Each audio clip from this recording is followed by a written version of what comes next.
You've seen in previous episodes how I slightly resculpted the leading edge of this rear flare to blend it into the side skirts. And the balance of the flares, as I've said before, is fine. So as far as the construction of this car goes, the sculpting is done for the bodywork. But the owner has indicated that he might want to do another Bellett up with this kit as a show car, and there may be one or two other guys who race them in Australia that want the full kit, and they won't have that flare. So what I'm going to do now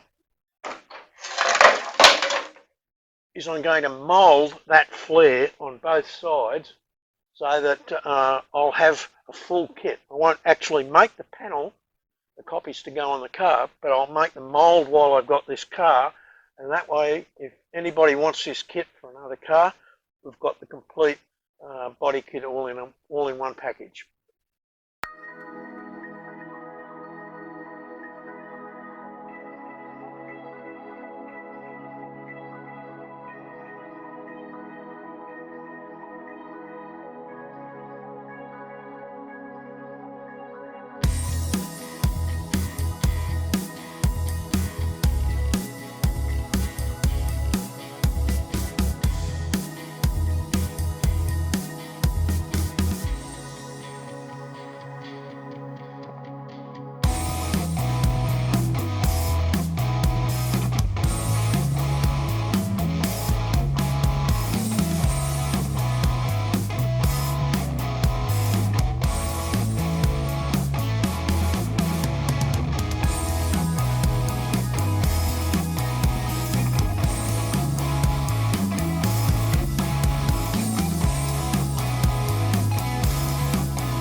Now I've got both the rear flares on this car moulded,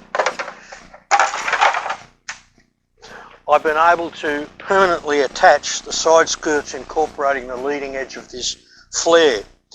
And you'll remember that I incorporated a small tab here for joining, and I've applied liquid nails to that and let it set overnight and really lock up. And now I can blend in the flare around the wheel arch with body filler.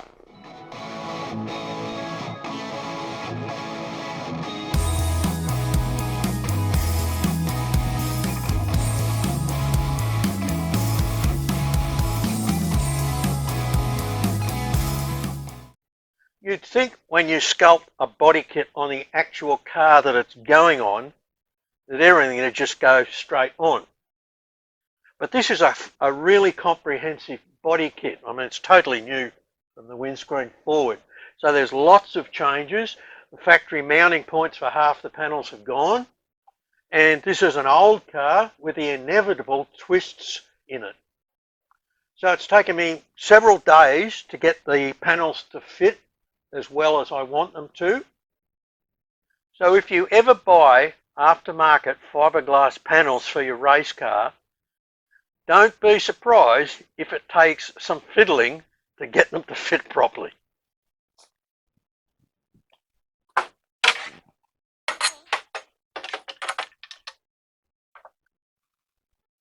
With the flip up front now on the car, I can start tidying up this engine bay, get rid of what's no longer needed, and fit the new parts that are required.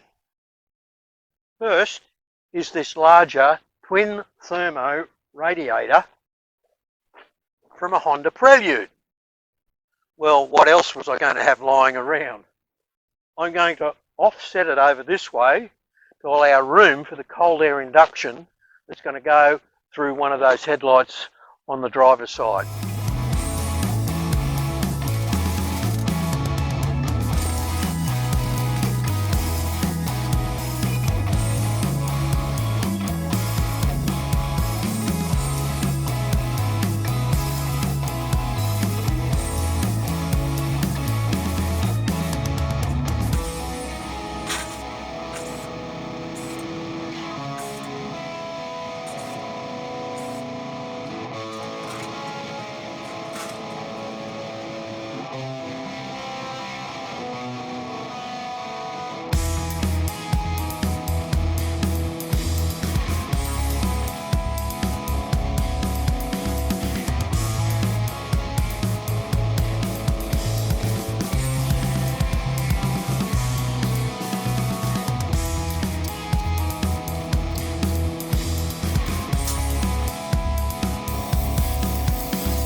When I removed the boot floor in the back of this Bellett to make room for the giant rear diffuser that we're fitting, I also had to remove the drop-down fuel tank that was on that side.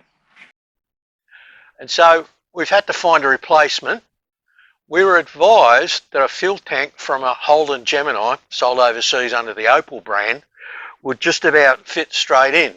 So we've got one and I'm fitting it. Now having a removable boot floor makes working in here a lot easier. To mount the tank, I've just put riv nuts in the back there, bearing in mind there won't be any force on the tank coming this way, all the force will be that way in the event of an accident. And I've had to put a bar in up the top here. This parcel shelf, there's no strength in that at all. All of this is plastic. So I put this bar in. and it's got rib nuts in it as well. So the tank will be securely held in here, top and bottom.